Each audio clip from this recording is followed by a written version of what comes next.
Sejam todos muito bem-vindos a mais um Condomínio em Pauta. O assunto de hoje é soluções de departamento pessoal para condomínios. Vivemos um momento de exceção, um momento delicado na história do mundo, do Brasil, do mundo e inclusive dos condomínios. Para isso trouxemos Bruno Paredes, especialista em departamento pessoal de condomínios, para a gente discutir um pouco, mostrar exemplos do que já foi implantado e outras possibilidades de implantação com sucesso e com eficácia em condomínios. Bruno, seja muito bem-vindo novamente ao programa. Obrigado, Ricardo, pelo convite. Uma satisfação grande estar aqui contigo. Satisfação é nossa. Você aí na sua casa, eu aqui em Atibaia no sítio, mas trabalhando bastante, a gente tem conversado bastante, implantado algumas coisas e eu te trouxe pelo sucesso das implantações e pelo... Eu te trouxe não, né? Você está aí, eu te convidei para o programa. Queria que você falasse um pouquinho de implantações, de possibilidades para a gente introduzir para os gestores e para os síndicos de todo o Brasil. Bom, falar um pouquinho das primeiras ações, né, que surgiram pós-pandemia ou logo no início. Era um momento ainda muito incerto, porque ainda o governo estava preparando as melhores estratégias para fazer adequações e sugestões para as empresas e, consequentemente, também para o nosso segmento de condomínios. As primeiras alterações, mudanças que nós tivemos no nosso dia a dia foi a alteração de horário. Por que horário? Que a gente acabou flexibilizando alguns horários de entrada e saída de funcionário. Para quê? Para que eles evitassem o período de pico, né, de deslocamento, casa, trabalho, trabalho, casa. Então, essa primeira ação a ser feita foi a adequação de horário. A segunda, alteração de escala. A alteração de escala, geralmente num condomínio, vou dar o exemplo de portaria, nós temos, na grande maioria, a escala 5x1. E os condomínios, na grande maioria, optaram... Isso é São Paulo, né? A maioria que nós temos aqui em São Paulo, que é um pouco diferente de alguns outros municípios e cidades. Perfeito. São Paulo, a grande maioria é 5x1, mas também é muito utilizado 12x36, principalmente nas empresas terceirizadas aqui em São Paulo. Eu digo na portaria orgânica, né, na própria, como a gente fala, na 5x1. Na escala 5x1, nós temos 3 porteiros trabalhando por dia no condomínio, exemplificando, 6 às 14, 14 às 22 e 22 às 6. Na 12x36, nós temos um porteiro das 7 às 19 e outro das 19 às 7. Ou seja, com isso, a gente reduz um funcionário por dia de ir para o condomínio. Ou seja, a gente está diminuindo o risco de deslocamento daquele empregado. E diminuindo o funcionário. Exatamente. Então, a gente está diminuindo o risco de contágio, né, para o funcionário e também para os moradores, porque o funcionário pode trazer, obviamente, isso para dentro do condomínio. Então, pensando na saúde e também, em termos financeiros, nós estamos diminuindo um transporte por dia, né?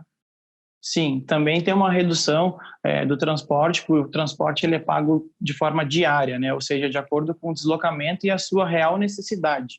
Isso também o vale-refeição também de quem vem trabalhar também é alterado porque trabalha-se menos dias, né? A Convenção de São Paulo, né, pegando como exemplo, ela fornece o benefício de vale-transporte, vale-refeição e vale-alimentação. O alimentação é uma cesta básica, então nesse não há uma interferência. Já o refeição, ele é diário, assim como o transporte.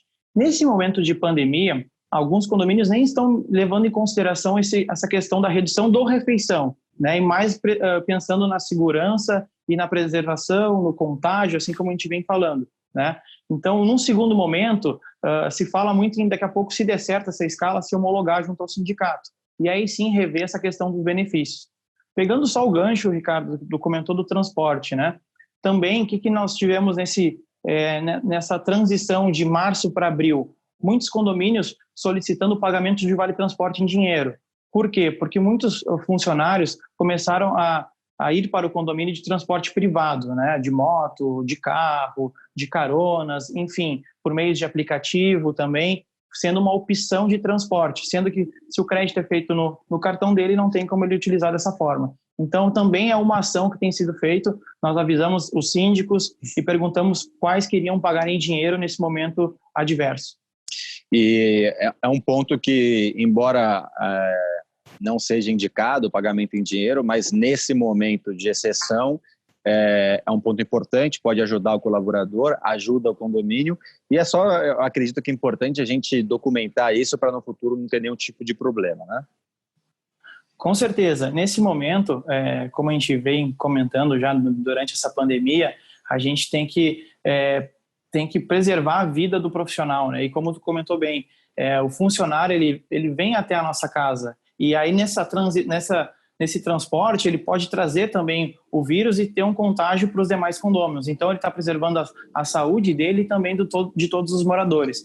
Então, assim, é melhor a gente pensar na parte humana do que na parte legal. Claro que também sempre preservando as partes trabalhistas também para o empregador, que é o condomínio. Então é importante sempre documentar, formalizar com a administradora, que também tome os devidos trâmites, até inclusive alguns junto ao sindicato. Falando em pós-pandemia, Bruno, que eu acho que é importante, se Deus quiser, estaremos chegando perto disso, né? Hoje é dia 5 de maio, espero que junho a gente tenha um mês mais tranquilo, que possamos voltar um pouco mais à normalidade. Se não for junho, em algum momento nós vamos voltar, né? Rezamos para que seja cedo, mas nos preparemos para que não. O pós-pandemia, a 12 para o 36, agora esquecendo a questão de saúde, a questão desse momento que vivemos, ela é uma escala que pode trazer economia para o condomínio, falando em modos gerais. Sim, ela traz uma redução, não é tão significativo, mas se a gente analisar, faz diferença, né? Considerando até que funcionários, folha de pagamento, com os encargos, benefícios, representa em torno de 60% da arrecadação do condomínio. Então, o pouco que a gente consegue reduzir em folha já vai ter um impacto significativo lá na frente. Então, eu entendo sim que é uma escala, fazendo uma análise financeira, ela traz mais benefícios para o condomínio, pensando no vale refeição, no vale transporte e também nas questões das horas extras. É mais difícil ter horas extras com a escala 12 para 36. Perfeito. Bruno, outro ponto, nós tivemos o governo falando de prorrogação de alguns impostos, né? Queria que você falasse um pouco sobre isso. Foram determinações, possibilidades de empresas, inclusive empresas, e no caso engloba a questão de condomínio, embora não seja uma empresa, de se adiar o pagamento de alguns impostos na questão trabalhista. Queria que você falasse um pouquinho sobre isso. Claro, nós tivemos 2 adiamentos, né? Primeiro o FGTS, na MP 927, tá? Ela permitiu que a competência março, abril e maio, pagamento abril, maio e junho, fosse parcelado, ou seja, adiado esse pagamento entre julho e dezembro de 2020.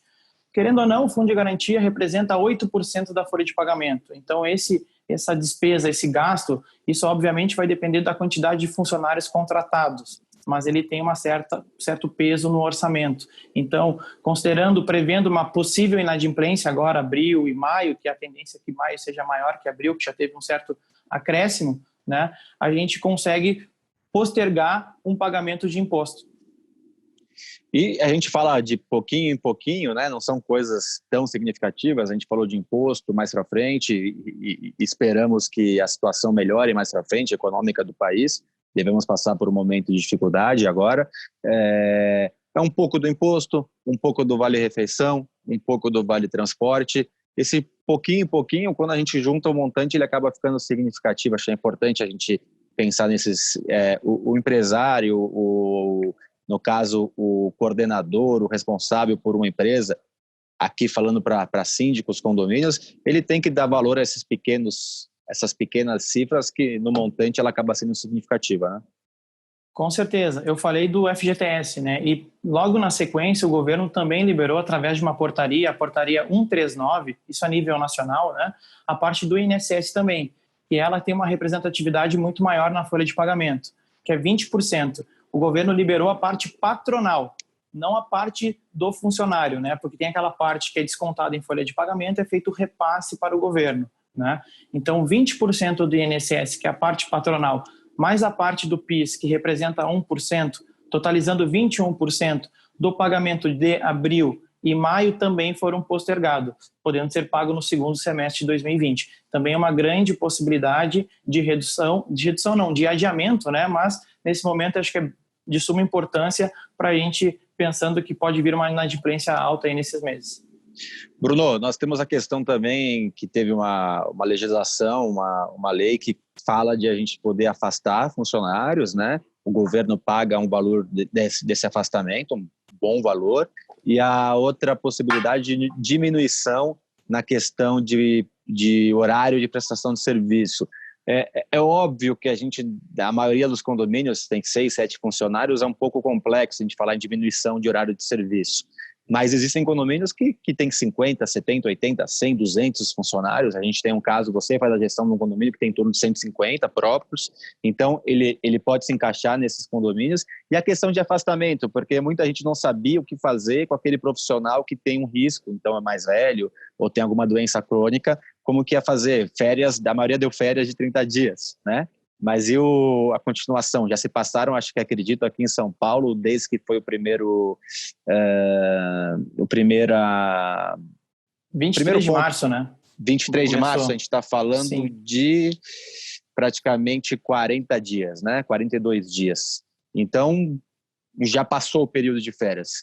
Queria que você falasse um pouco sobre isso, explicasse essas possibilidades e esse grande ponto de poder afastar sem praticamente ter pagamento para o condomínio. Já ia comentar, né? Antes de entrar na parte de reduções e suspensões de contrato, que veio na MP 936, eu ia comentar das férias que a gente acabou não comentando. As férias foi também uma das primeiras ações que foram aplicadas no condomínio. E aí, inclusive, o governo liberou o empregador conceder férias, inclusive para aqueles funcionários que não têm um período completo, né? Porque pela CLT sempre foi, o funcionário tem 12 meses, né, de emprego, e aí depois desse período a gente concede 30 dias de férias. Então tem casos que tem funcionários que têm férias vencidas e proporcionais. E o que eu faço com um funcionário que acabou de entrar na empresa? Posso dar férias? Pode, porque a gente pode dar umas férias mesmo para aqueles que têm um período proporcional. E se ele for demitido? Aí depois se desconta o período pago, né? Porque o funcionário numa rescisão contratual, ele tem isso aos seus direitos, aviso prévio, 13º e a própria férias proporcional. Então essa tem sido uma alternativa, férias, né? Férias vencidas, férias proporcionais, para quem também tem direito. E uma segunda ação e última, e até a que a gente tem discutido mais e orientado os nossos clientes, é a parte de redução e suspensão, né? Eu vou te pedir um favor. A gente vai encerrar o primeiro bloco. A gente já volta para o segundo bloco. Você que está nos assistindo, sexta-feira terá essas respostas sobre afastamento, sobre redução e um pouco mais sobre soluções importantes. Eu quero falar um pouco de pós-pandemia também, soluções importantes para o seu condomínio. Até sexta-feira.